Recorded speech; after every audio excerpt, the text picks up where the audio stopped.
नमस्कार साथियों, स्वागत है आपका हमारे यूट्यूब प्लेटफॉर्म एग्रीकल्चर वाइडिस क्लब में। आज हम देखेंगे कि आयोग यूपी ट्रिपल एस सी आयोग में डीबी कराने के लिए कौन कौन से डॉक्यूमेंट की आवश्यकता होती है और आवेदन प्रपत्र जो आपको मिलेगा उसे कैसे फिल करना है। तो सबसे पहले जब हम आवेदन प्रपत्र डाउनलोड कर लेंगे, उसके बाद निर्धारित समय पर आयोग में उपस्थित होंगे तो सबसे पहले हमें आयोग की तरफ से एक बायोमेट्रिक स्लिप मिलती है। इस पर अपना रोल नंबर फिल करना होता है और फिर बायोमेट्रिक करानी होती है। जब यहाँ से आपको ओके कर दिया जाता है तो फिर आप अपने डीबी के टेबल पर बैठते हैं। फिर होता है एक चेकलिस्ट फॉर्म दिया जाता है। चेकलिस्ट फॉर्म में क्या है कि आपने कौन कौन से डॉक्यूमेंट ले आए हैं, कौन से डॉक्यूमेंट आपके मिसिंग है, उस पर टिक लगा देना रहता है। अब बात करते हैं आवेदन प्रपत्र की। तो इसे नीचे वीडियो में मैंने पूरा समझाया है कि कैसे कैसे इसे भरना है। अंकपत्र आपकी जो अनिवार्य योग्यता है उसके सभी सेमेस्टर या सभी वर्ष के अंकपत्र होने चाहिए आपके पास और उसकी फ़ोटोकॉपी। फिर उपाधि या डिग्री जो होती है, अधिमानी अर्हता, इस पर आप लोग कई वीडियो देख चुके हैं कि ओ लेवल ज़्यादातर वैकेंसी में और एमसीसी सर्टिफिकेट को अधिमानी अर्हता प्राप्त है। फिर आपका जाति प्रमाण पत्र जो है ईडब्ल्यूएस, ओबीसी, एससी, एसटी जो लोग आरक्षण क्लेम कर रहे हैं उनके लिए। बाकी निवास प्रमाण पत्र, चरित्र प्रमाण पत्र की फिलहाल आवश्यकता आयोग में नहीं पड़ रही है तो इसलिए आप उसके लिए परेशान नहीं होंगे। आधार कार्ड भी नहीं लग रहा है, तो जो आधार कार्ड के लिए परेशान है कि आधार कार्ड संशोधन ये सब कुछ नहीं करवाना आपको। सिर्फ इतनी चीज़ें आपको ले जानी है। फिर से एक बार बता दे रहे हैं कि आवेदन प्रपत्र आपको डाउनलोड करने के लिए आएगा। अंकपत्र आपके पास पहले से है, उसका फ़ोटोकॉपी करवाएंगे। उपाधि और डिग्री लेकर ओरिजिनल जाना है और इसकी फ़ोटोकॉपी भी होनी चाहिए। अधिमानी अर्हता अगर आपके पास है तो ठीक है, नहीं है तो कोई बात नहीं। EWS, OBC, SC, ST certificate और निवास प्रमाण पत्र, सिर्फ इतने चीज़ आपके पास आवश्यक है। और इसके अलावा आपको 4 फ़ोटो भी ले जाना होता है। वहाँ ज़रूरत 3 की पड़ती है लेकिन 4 या 5 आप अपने साथ फ़ोटो रखेंगे। पासपोर्ट साइज़ नवीनतम फ़ोटो, जो आपने फॉर्म अप्लाई करते टाइम फ़ोटो लगाया था वो है तो ठीक है, नहीं है तो आप नया फ़ोटो भी बनवा सकते हैं। अब देख लेते हैं कि आवेदन प्रपत्र का प्रारूप कैसा होता है और उसे किस तरह से भरा जाएगा। ये अभिलेख परीक्षण के लिए आयोग की वेबसाइट पर जब डीबी शेड्यूल जारी होगा वहाँ जारी होगा। ये सेक्रेटरी क्लास 3 ग्रेड 3 का है, ये जिसे मंडी सचिव के नाम से जाना जाता है। सेम ऐसा ही आपका एजीटीए में या फूड की डीबी में या कोई भी वैकेंसी होती है तो सिर्फ यहाँ पर उस वैकेंसी का नाम लिख करके आता है। बाकी यहाँ पर आपका नाम लिखा रहेगा, यहाँ आपके पिताजी का नाम लिखा रहेगा और यहाँ पर आपका रजिस्ट्रेशन नंबर लिखा रहेगा। तो इस तरह से एक प्रारूप वेबसाइट पर आएगा जिसे आप डाउनलोड करेंगे। फिर यहाँ देखिए लिखा है कि विस्तृत आवेदन पत्र, डिटेल्ड एप्लीकेशन फॉर्म, प्रमाणीकरण प्रपत्र, दशना पत्रक जिसे इंडेक्स बोलते हैं, विभिन्न परीक्षाओं के प्राप्तांकों के विवरण का प्रपत्र, डिटेल आप मार्क्स फॉर्म को डाउनलोड करके पूर्ण रूप से भरें तथा अपने सभी प्रमाण पत्रों और अंक तालिकाओं की स्वप्रमाणित प्रतिलिपियाँ यथा जन्मतिथि प्रमाण पत्र जो कि 10th की मार्कशीट होती है, अनिवार्य शैक्षिक अर्हता या अधिमानी अर्हता, अगर आप एजीटीए के एग्ज़ाम के लिए दे रहे हैं तो बीएससी एग्रीकल्चर की डिग्री, अगर आपका कोई दूसरा एग्ज़ाम है तो उसकी जो भी डिग्री आयोग की तरफ से मांगी गई होगी उसे लगाएंगे। संबंधित अंक तालिका मतलब मार्कशीट, प्रमाण पत्र, डिग्री, आरक्षण के संबंध में सक्षम अधिकारी द्वारा प्रदत्त प्रमाण पत्र आदि एवं समस्त मूल प्रमाण पत्रों के साथ अभिलेख परीक्षण प्रक्रिया में सम्मिलित होना सुनिश्चित करें। मूल प्रमाण पत्रों का आवेदन पत्र से मिलान के बाद अपेक्षित अभिलेखों की छाया प्रतियां आयोग कार्यालय में जमा करनी होती हैं। तो उसका आप एक सेट बनाएंगे। सेट कैसे बनेगा हम अभी वीडियो में लास्ट में आपको बता दे रहे हैं। फिर है कि आपके पास पासपोर्ट साइज के नवीनतम 2 आवश्यक फ़ोटो स्वप्रमाणित तथा 2 अप्रमाणित फ़ोटो साथ लेकर के जाएंगे। आपका अभिलेख परीक्षण औपबंधिक रूप से स्वीकृत हुआ है। ऐसा नहीं कि आपकी डीबी कॉल आ गया तो आपको नौकरी मिलेगी ही मिलेगी, तो इसे आप कोर्ट में क्लेम वगैरह नहीं कर सकते हैं। यदि आप पद की पात्रता अर्हता की शर्तें पूर्ण नहीं करते हैं तो आयोग आपका अभ्यर्थन निरस्त कर सकता है। जैसे अगर आपके पास संबंधित डिग्री नहीं है लेकिन आप एग्जाम पास कर जाते हैं तो इसका मतलब नहीं कि आपको नौकरी दिया जाएगा। अगर आपका कोई भी डॉक्यूमेंट इसमें कंप्लीट नहीं होता है तो आयोग आपकी डीबी रोक सकता है। यह स्पष्ट किया जाता है कि आयोग अंक तालिकाओं को सम्मिलित परीक्षा के मूल प्रमाण पत्रों तथा डिग्री के स्थान पर मान्य नहीं समझते। केवल अंक तालिकाओं के आधार पर आपको संबंधित परीक्षा उत्तीर्ण नहीं माना जाएगा। जिन परीक्षाओं के परीक्षाफल हाल में प्रकाशित हुए हों और परीक्षा संस्था ने नियमित प्रमाण पत्र और उपाधि नहीं दिए हों, उनके लिए औपबंधिक सर्टिफिकेट मूल प्रमाण पत्र के स्थान पर दिखाना आवश्यक होगा। मतलब अगर यूनिवर्सिटी ने आपकी डिग्री को नहीं रिलीज किया है तो आप दिखा सकते हैं। अभिलेख परीक्षण के समय सभी वांछित मूल अभिलेख प्रस्तुत न करने पर आयोग द्वारा अभ्यर्थियों का अभिलेख परीक्षण नहीं किया जाएगा। वैसे इसमें स्पष्ट लिखा कि नहीं किया जाएगा, लेकिन अगर आपके पास कोई एक डिग्री, कोई एक मार्कशीट अवेलेबल नहीं तो आपको 10-5 दिन का समय आयोग में दे दिया जाता है। नंबर 7 पर अभिलेख परीक्षण के समय परिसर में मोबाइल फ़ोन को साइलेंट स्विच ऑफ मोड में रखा जाएगा। फिलहाल जब आप एंट्री कर जाएंगे तो आपके बैग में मोबाइल फ़ोन रख करके स्विच ऑफ करवा करके उसको अलग रख दिया जाता है। तो इस तरह से अभिलेख परीक्षण की आपकी जानकारी हो गई कि क्या क्या आपको ले जाना है, किस तरीके से ले जाना है। अब हम अगले पेज पर देखेंगे कि कैसे फॉर्म फिल किया जाएगा। अब आप देख सकते हैं कि ऐसे एक पेज आप डाउनलोड करेंगे। यहाँ पर आपको फ़ोटो लगाना रहेगा। यहाँ आयोग के बारे में लिखा है, उत्तर प्रदेश अधीनस्थ सेवा चयन आयोग, पिकअप भवन, तीतल, गोमती नगर, लखनऊ। ये आवेदन पत्र है। और फिर यहाँ विज्ञापन संख्या, आपका जो विज्ञापन संख्या होगा वो यहाँ लिखा रहेगा। विभाग संख्या अगर आप लिखते हैं तो ठीक है, नहीं लिखते कोई बात नहीं। आवेदन स्वीकार किए जाने की अंतिम तिथि, तो आपका जो आएगा उसमें अलग डेट लिखी रहेगी। यहाँ आपका रजिस्ट्रेशन नंबर पहले से प्रिंट होकर के आएगा, यहाँ आपका रोल नंबर पहले से प्रिंट होकर के आएगा। अब पद या सेवा का नाम जिसके लिए अभ्यर्थी आवेदन दे रहे हैं, तो जिस परीक्षा के लिए आप एलिजिबल हैं, फूड के लिए एलिजिबल हैं तो फूड लिखा जाएगा, जूनियर असिस्टेंट के लिए जूनियर असिस्टेंट के लिए लिखा जाएगा। और अगर आप AGTA के लिए एलिजिबल हैं तो यहाँ पर AGTA लिखा जाएगा। फिर अभ्यर्थी का नाम हिंदी तथा अंग्रेजी के बड़े अक्षरों में, तो इंग्लिश में नाम आपका यहाँ पहले से लिखा रहेगा, हिंदी में आपको अपने पेन से यहाँ पर लिखना रहेगा। जैसे अगर आपका नाम मनीष है तो आप यहाँ पर ऐसे मनीष लिखेंगे, उतनी जगह यहाँ होती है। फिर अभ्यर्थी के पत्र व्यवहार का पूरा पता, तो यहाँ ग्राम और पोस्ट के साथ अपने मकान नंबर, ग्राम और पोस्ट पर पूरा पता लिखेंगे, पिन कोड लिखेंगे। यहाँ पर भी सेम वही चीज़ आपको लिखनी पड़ेगी। एक चीज़ याद रखेंगे कि पेन जो है 0.5 वाला यूज कीजिएगा। तो 0.5 वाला या 0.6 कुछ लोग यूज करते हैं, लेकिन 0.5 रखेंगे तो अब बहुत छोटा छोटा लिखना रहता है, जगह बहुत कम रहती है, डिटेल ज़्यादा लिखना रहता है।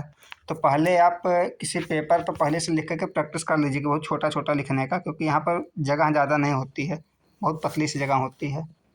फिर जन्म तिथि अंकों में और शब्दों में लिखना। जैसे अगर आपका जन्म 10/10/2000 को हुआ है तो आप ऐसे यहाँ लिखेंगे और उसके बाद फिर इसको भरेंगे कि 10 अक्टूबर सन 2000, इस तरह से। फिर अभ्यर्थी के पिता या पति का डिटेल है, तो अगर आप पिता का डिटेल भर रहे हैं तो इस पर टिक कर दीजिएगा, अगर पति का फिल कर रहे हैं तो इस पर टिक कर दीजिएगा। फिर अभ्यर्थी के पिता या पति का नाम यहाँ लिखा जाएगा, अभ्यर्थी के पिता या पति का जन्म स्थान, यदि मृत हो तो उनका अंतिम पता, अगर भाई मृत नहीं है तो बहुत अच्छी बात है, यहाँ आप नॉट एप्लीकेबल ऐसे सिंपल लिख सकते हैं। जो चीज़ नहीं उपलब्ध होगी वहाँ आप ऐसे NA लिख सकते हैं, या सिंपल हिंदी में नहीं लिख दीजिए।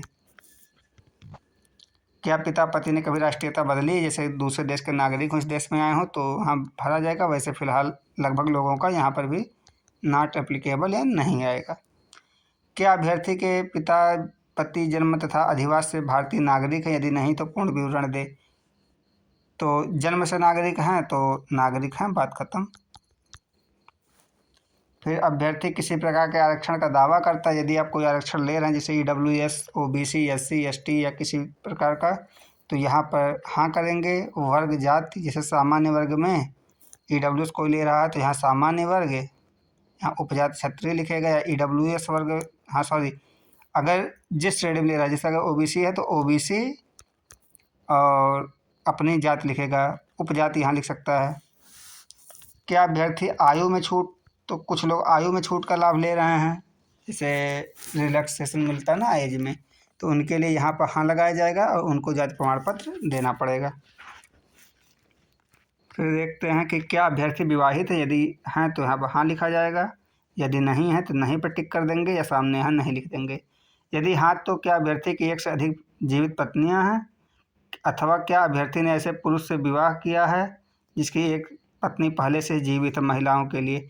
तो ऐसा कंडीशन शायद ही किसी का होगा, तो यहाँ आप सिंपल नहीं कर देंगे। यहाँ पर मैरिज सर्टिफिकेट वगैरह कुछ नहीं मांगा जा रहा। मैं फिर से क्लियर कर दे रहा हूँ कि मैरिज सर्टिफिकेट की आवश्यकता नहीं है। कुछ लोग बहुत परेशान हैं मैरिज सर्टिफिकेट के लिए, तो मैरिज सर्टिफिकेट की यहाँ आवश्यकता नहीं है। फिर सभी शैक्षिक तथा प्राविधिक परीक्षाओं जिनमें अभ्यर्थी उत्तीर्ण है उन उपाधियों का पूरा विवरण। तो यहाँ सबसे पहले विषय तो बहुत छोटा छोटा लिख करके आप यहाँ 10th के 6 विषय लिख सकते हैं। इंटरमीडिएट के 5 विषय आप यहाँ पर ऐसे लिख सकते हैं। स्नातक जैसे अगर आपका कृषि विज्ञान है तो सिंपल यहाँ पर कृषि विज्ञान लिख दीजिए, क्योंकि उसके सारे विषय आप लिख नहीं पाएंगे। फिर श्रेणी ग्रेड जो आपको मिला हो, जिस ईयर में आपने उत्तीर्ण किया, जैसे अगर 2020 में है तो इसमें कॉलम में 2020 लिख देंगे। प्राप्तांक जितना है उसको यहाँ लिख देंगे। प्रतिशत जैसे अगर आपका 70% है तो 70.00% इस प्राप्तांक वाले कॉलम में यहाँ पर लिखेंगे।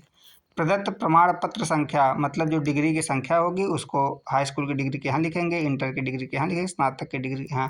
अगर आपका ग्रेड है, श्रेणी अथवा ग्रेडिंग जो भी हो उसको यहाँ लिखना है कि प्रथम श्रेणी है तो प्रथम श्रेणी लिखेंगे। अगर ग्रेड मान लेते हैं मिला कि ए ग्रेड बी ग्रेड तो उसको यहाँ लिखेंगे। प्राप्त विशिष्टता अगर उसमें कोई स्पेशल विशिष्टता आपको मिली है, जैसे खास करके स्नातक स्नातकोत्तर गोल्ड मेडल वगैरह कोई है तो लिख सकता है, बाकी इसे काउंट नहीं किया जाता है। अन्य शैक्षिक तो देखिए बीएससी एग्रीकल्चर अगर आपका है, खास करके जीटी वाले ध्यान देंगे, तो यहाँ एमएससी का सर्टिफिकेट आप लगा दीजिए। फॉर्म में आपने भरा है नहीं भरा उससे मतलब नहीं है। आप अगर यहाँ एमएससी लगाते तो एमएससी काउंट किया जाएगा। अच्छा, फ़ायदा क्या है कि डिग्री लगाने का? फ़ायदा ये है कि जैसे जो सॉइल साइंस वाले हैं उनको सॉइल फील्ड दे दिया जाता है, तो प्राथमिकता के आधार पर उनकी नियुक्ति हो जाती है, और जब कभी प्रमोशन होगा तो उसमें भी फ़ायदा होता है। बाकी उनको ज़रूरत सिर्फ स्नातक तक की है, तो आप स्नातक तक कन्फर्म कीजिए। स्नातकोत्तर लगाना चाहें लगा सकते हैं, नहीं लगाना चाहें तो नहीं लगा सकते हैं। खेल कूद शारीरिक व्यायाम में प्राप्त प्रवीणता पाठ्येतर कार्यों में अगर कोई विवरण है, अगर ऐसा कुछ आपका है तो आप यहाँ पर लगाएंगे, अगर नहीं है तो सिंपल यहाँ पर नॉट एप्लीकेबल या नहीं लिख देंगे। फिर अभ्यर्थी अपने विगत या वर्तमान नियुक्तियों का पूर्ण विवरण दे। अगर आप पहले से कहीं किसी नौकरी में सेलेक्ट हैं तो उसका डिटेल आपको यहाँ पर फिल करना होगा। अगर नहीं सेलेक्ट हैं या पहली बार नौकरी करने की जा रहे हैं तो यहाँ पर नॉट एप्लीकेबल लिख सकते हैं। प्राइवेट नौकरी वालों को यहाँ इसको फिल करने की आवश्यकता नहीं है।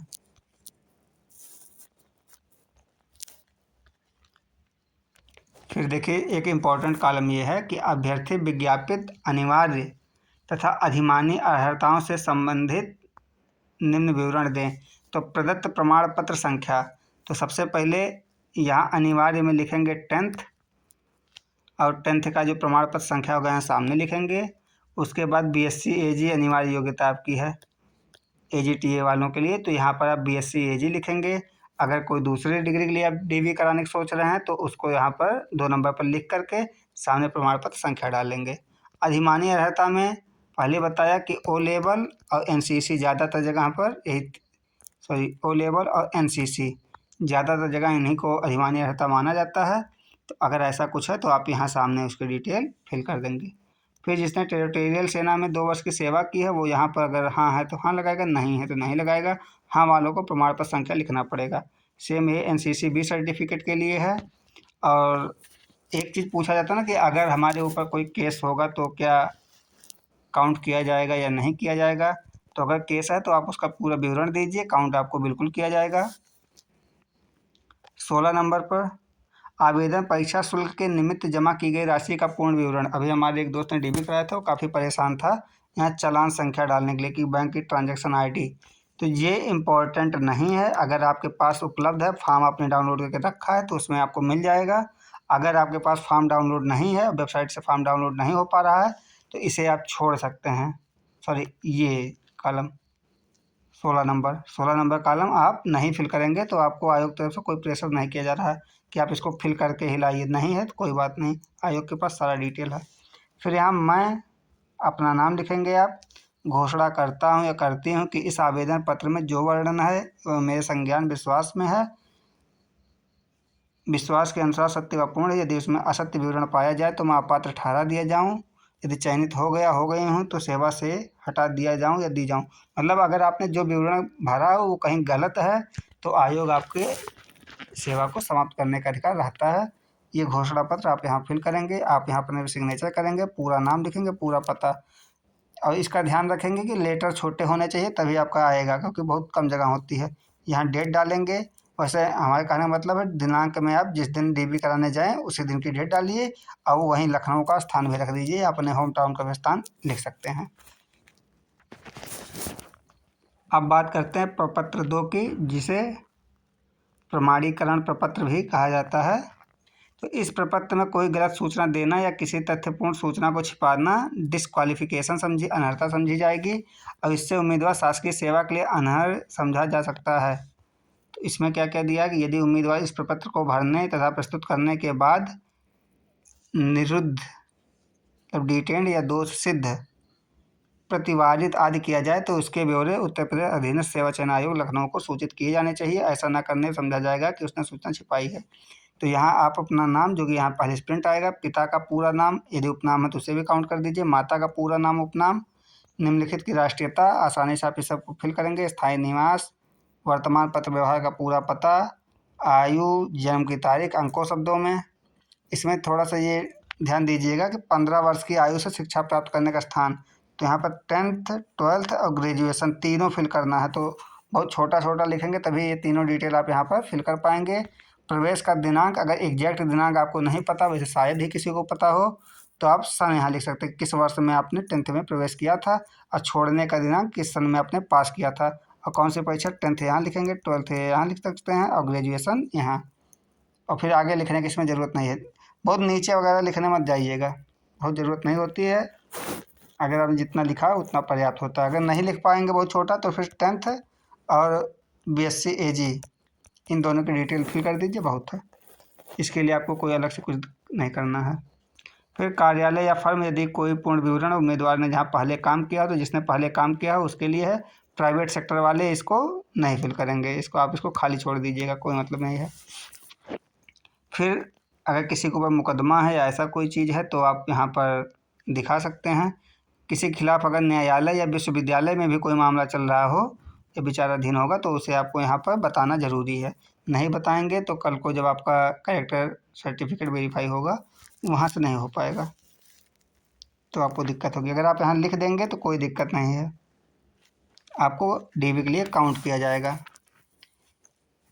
फिर है अभ्यर्थी द्वारा घोषणा, तो यहाँ पर भी वही सेम घोषणा की जाएगी। आपका हस्ताक्षर होगा, नाम, पता, दिनांक, स्थान। नेक्स्ट फिर है दशना पत्र, जिसे इंडेक्स कहा जाता है। आपका नाम देवनागरी लिपि में, अंग्रेजी में, पिता या पति का नाम, जन्म तिथि, अस्थायी पता, पत्र व्यवहार, सेवा या जिसके लिए आवेदन पत्र दे रहे हैं, तो अगर AGTA है तो AGTA। फिर अगर इसमें से आप कोई है आपका अनुसूचित जनजाति यानी पिछड़ा वर्ग, स्वतंत्रता संग्राम सेनानी का आश्रित, तो अगर इसमें से कोई भी आप आरक्षण क्लेम कर रहे हैं तो यहाँ पर आप टिक लगा दीजिएगा। वर्ग, जाति, उपजाति यहाँ लिखिएगा। शैक्षिक या प्राविधिक कोई अन्य योग्यता है आपके पास तो उसको यहाँ लिखिएगा। फिर यहाँ देखिए दिया ना, परीक्षाएं जिनमें उत्तीर्ण की हों या विषय जो परीक्षा में लिए हों, तो यहाँ पर फिर वही 10th 12th के सब्जेक्ट और बाकी चीज़ें यहाँ लिखनी है। उत्तीर्ण परीक्षा का अनुक्रमांक है सामने लिखना है, किस वर्ष उत्तीर्ण किया था, कौन सी श्रेणी में उत्तीर्ण किया था। विगत एवं वर्तमान नियुक्तियों का विवरण, अगर कहीं आप पहले से काम कर रहे हैं तो डालिएगा, अगर नहीं है तो इसको आप सिंपल नॉट एप्लीकेबल वाले कॉलम में डाल सकते हैं, मतलब ऐसे नॉट एप्लीकेबल लिख दीजिए, ब्लैंक छोड़ दीजिए, कोई दिक्कत नहीं है। फिर ये सबसे लास्ट में मार्कशीट भरने के लिए जो आपका प्रपत्र 4 आएगा वो है प्रपत्र 4। तो इसमें देखिए 3 सब्जेक्ट दिया पहले से, हिंदी, अंग्रेजी, गणित। अब बाकी 3 सब्जेक्ट आपको जो फिल करने हैं, जैसे विज्ञान हो गया, सामाजिक विज्ञान, फिर कंप्यूटर, कला या संस्कृत जिसने जो लिया है उसको यहाँ बहुत ध्यान से भरिएगा। प्राप्तांक आपको आगे लिखना है, पूर्णांक पीछे लिखना है। और जैसे 6 विषय लिखने के बाद जब आप 6 विषय लिख लेंगे तो यहाँ आपका प्राप्तांक, जैसे अगर आपने 400 अंक प्राप्त किए हैं तो 400 यहाँ नीचे, और 600 में प्राप्त किया तो 600 यहाँ लिखना है। अगर आप फर्स्ट रिवीजन होते हैं तो यहाँ पर फर्स्ट लिखना है। इसी तरीके से इंटर के मार्क यहाँ लिखने हैं, पूर्णांक यहाँ लिखना है, फिर नीचे उनका योग लिखना है।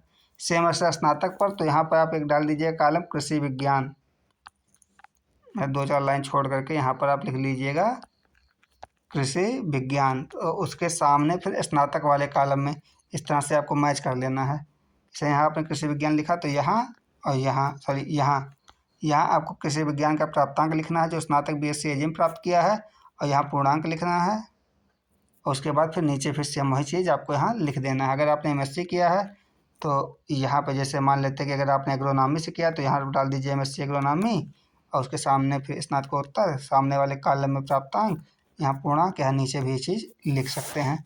यदि अन्य कोई परीक्षा है तो उसके बारे में यहाँ लिख सकते हैं, और आपके सिग्नेचर यहाँ पर होंगे। तो इसको फिल करने में आपको थोड़ा सा टाइम लग जाएगा, इसको आप आसानी से फिल कर लीजिएगा, और इस तरह से आपके चारों प्रपत्र पूरे हो जाएंगे। अब मैं एक बार फिर बता देता हूँ कि आपको और बाकी क्या क्या चीज़ें लगेंगी या कैसे आप DB कराने जाएंगे। तो अभी AGTA का DB शेड्यूल जारी नहीं हुआ है। जब DB शेड्यूल जारी होगा तो आप अपना लॉगिन ID पासवर्ड लॉगिन जब करेंगे वेबसाइट पर, लॉगिन करने के लिए आपको रजिस्ट्रेशन नंबर या रूल नंबर किसी चीज़ की से आप रजिस्ट्रेशन लॉगिन करेंगे, वहाँ पर 4 आएगा। तो 1 2 3 4, ये ऊपर जो 4 प्रपत्र मैंने डाउनलोड करके आपको दिखाए हैं, 4 प्रपत्र रहेंगे। आप उन चारों को PDF फॉर्मेट में डाउनलोड कर लेंगे, प्रिंट कर लेंगे, और एक प्रिंट आयोग में जमा होगा, एक प्रिंट लेकिन आप एक्स्ट्रा करवा लीजिएगा, या 2 प्रिंट, मतलब टोटल आप अगर 3 प्रिंट करवा लेते हैं तो बहुत अच्छा रहेगा। वैसे आयोग में जमा एक ही होगा। तो 3 प्रिंट इसलिए बोल रहा हूँ कि एक प्रिंट आप भर करके लेकर के जाइएगा पूरा, एक प्रिंट एकदम ब्लैंक रखिएगा अपने पास, और एक प्रिंट एक्स्ट्रा करवा लीजिए, ठीक ही है। अगर नहीं करवाते हैं तब भी ठीक है, मतलब 2 तो होने चाहिए, और एक ब्लैंक आपके पास हमेशा होना चाहिए। अगर ब्लैंक रहेगा तो बाई चांस अगर आपके फॉर्म में कोई गलती भी है तो आप उसे सुधार करके वहीं फॉर्म आसानी से भर लेंगे। DB के लिए और एक क्वेश्चन आया था मेरे पास कि सर DB कराने के लिए क्या शेड्यूल होगा, कैसे होगा। अगर आप मान लेते हैं कि सेम डेट पर आपका कोई एग्ज़ाम पड़ता है या कोई बहुत ज़रूरी काम पड़ जाता है जिस दिन DB शेड्यूल हुई है, तो आप उसके लिए एप्लीकेशन भी लिख करके आयोग में पहले से सूचित कर दीजिए। अगर नहीं सूचित कर पा रहे हैं तब जो लास्ट डेट होता है DB का, उस दिन जितने छूटे हुए कैंडिडेट होते हैं उनकी DB कराई जाती है। तो आप शेड्यूल एक बार जब आएगा तो चेक कर लीजिएगा। वैसे कोशिश कीजिए कि किसी की DB न छूटे। हाँ, DB के दिन अगर 10 बजे का आपको टाइम दिया गया है, तो जैसे एग्ज़ाम में होता है कि 10 AM टाइम दिया है तो 10 AM पर ही आपको एंट्री कराई जाती है, उसके मतलब उसके बाद नहीं कराई जाती है।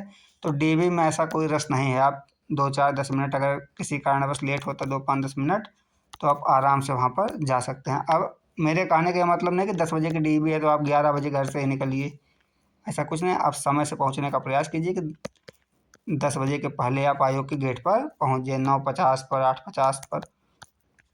अच्छा, वहाँ पर भीड़ रहती है तो किसी से बहुत बातचीत करने के चक्कर में ना आइए, सब लोग अपना कटाव ज़्यादा ही बताते हैं, तो बहुत बातचीत ना करें। मेरी सलाह रहेगी बहुत बातचीत आप नहीं करेंगे तो आप रिलैक्स रहेंगे। हाँ, DB के दिन आप चाहें तो अपने दोस्तों को एक आध को ले साथ लेकर के जा सकते हैं, वहाँ नीचे रहेंगे, उनका मन लगा रहेगा। और DB रूल नंबर वाइज होती है। सबसे पहले जब आप एंट्री करेंगे वहाँ गेट पर आपको एक, जैसे एग्ज़ाम हॉल में पहले लगा रहता था रोल नंबर के लिए, किसका रोल नंबर कहाँ, वैसे 5 टेबल पर DB होती, ABCDE। तो टेबल A, टेबल B ये बिल्डिंग में आगे वाले हिस्से में है, और टेबल CDE ये पीछे वाले हिस्से में है। तो आप देख लीजिएगा किस टेबल पर आपकी DB है, नीचे लगा रहेगा। और 3rd फ्लोर पर UP SSC का ऑफिस है। अगर जिसको नहीं पता है पिकअप भवन में, तो 3rd फ्लोर पर है। आप लिफ्ट या सीढ़ी दोनों से जा सकते हैं।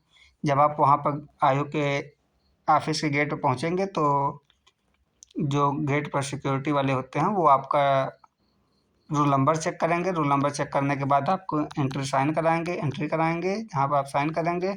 एंट्री करने के बाद आपको कहा जाएगा कि आप अपना बैग जमा कर दें। तो बैग जमा करने के पहले ध्यान दीजिएगा कि आपके जो डॉक्यूमेंट्स वगैरह हैं उनको आप जो भी फाइल वगैरह ले जाएंगे, फाइल पॉलीथीन, उसमें एक साथ करके पहले से बाहर निकाल लेंगे। एक पेन भी पहले से बाहर निकाल लीजिएगा, जो ग्लू वगैरह का काम होगा अगर, तो उसके आप अपने साथ ही रखिएगा। जैसे किसी को फ़ोटो चिपकाना है या कुछ करना है तो आपके पास रहे। फ़ोन आपका साइलेंट करा दिया जाएगा। तो अगर आपके साथ जो है तो हो सकता है कि आप पहले आधे घंटे 30 मिनट में ही फ्री हो जाएं, या हो सकता है कि आपको पूरे 2 घंटे भी लगें। तो इसलिए आप अपना पानी की बोतल वोटल ले जाइएगा अगर जिसको प्यास वगैरह लगेगी, क्योंकि आयोग वाले पानी नहीं पूछते हैं। इसको याद रखिएगा कि आप वहाँ रिश्तेदारी निभाने नहीं गए हैं। किसी को अन्य कोई प्रश्न पूछना होगा डीबी से रिलेटेड तो हमसे वो पूछ सकता है, हमारे टेलीग्राम चैनल पर जुड़ सकता है। किसी को डीबी से रिलेटेड कोई अन्य क्वेश्चन होगा तो हमसे पूछ सकता है कि कैसे फिल किया जाएगा या कोई दिक्कत है। आप हमारे Telegram group agriculture warriors club पर जुड़ सकते हैं। वहाँ अपना, अगर आप डीबी करा चुके हैं तो आप अपना अनुभव शेयर कर सकते हैं। अगर आपको डीबी करानी है खास करके एजीटीए की, तो आपकी पूरी सहायता वहाँ पर की जाएगी। और कट ऑफ की वीडियो आप बार बार न देखें, हमने एक वीडियो डाला कट ऑफ का भूत, उसे आप देखिए और आपका जो भी रिएक्शन हो उसे वहाँ पर बता सकते हैं। Thanks for watching. आपका दिन शुभ हो।